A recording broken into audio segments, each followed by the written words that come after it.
In this tutorial video, we'll be going over how to use the filters on the report as well as reviewing the general setup of the reports page. So starting off, to access a specific report, you'll need to find the Reports tab at the top of the screen, which you can find right here, and then you'll click on it to reveal a drop-down menu. Now, as you can see, we have quite a bit of options in our drop-down menu, but just keep in mind that the variety and quantity of documents you have here is going to be totally dependent on what documents your school or company has purchased. But for today's example, I'm going to go ahead and show you our leave application. So once I've selected it, you can see I've revealed the report. Now, right off the bat, there are a few things we want to check before we start to pull information.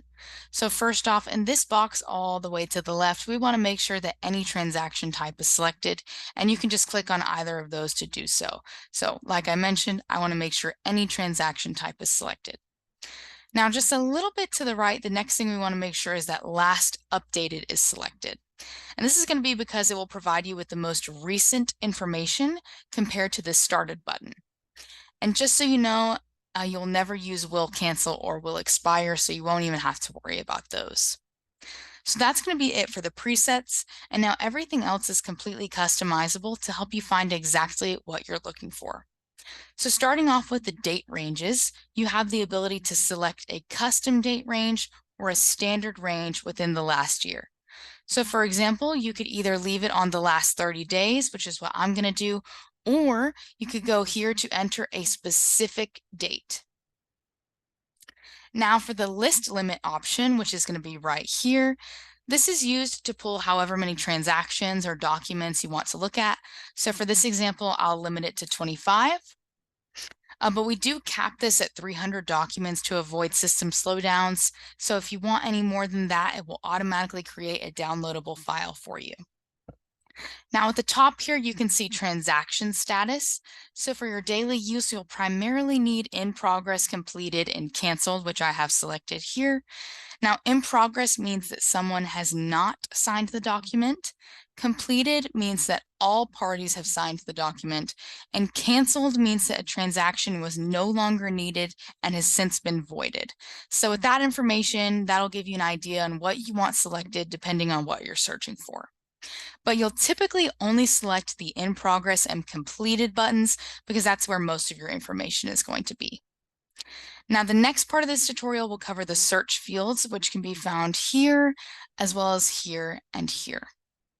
Now, keep in mind that we can make any field on a document searchable on a report. So if there is a field that you would like on your reports, just let one of us know and we can add it for you.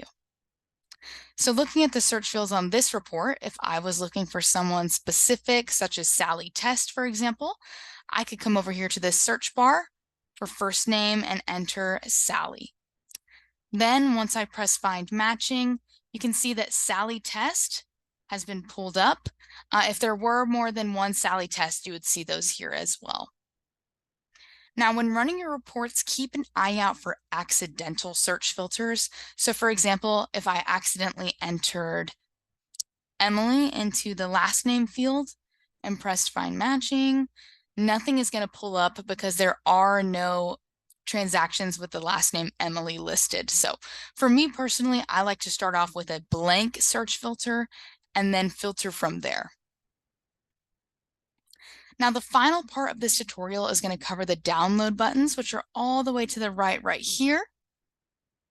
If you want to download or organize every line of information, which is going to be all the lines that we've pulled right here, you could go ahead and organize by exporting to Excel or downloading a CSV file, which are going to be these two buttons, because both of these are going to serve a similar function.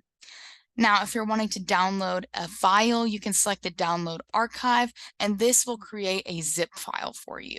So all of these buttons are basically just simple ways for you to organize all of this information that you can pull down here.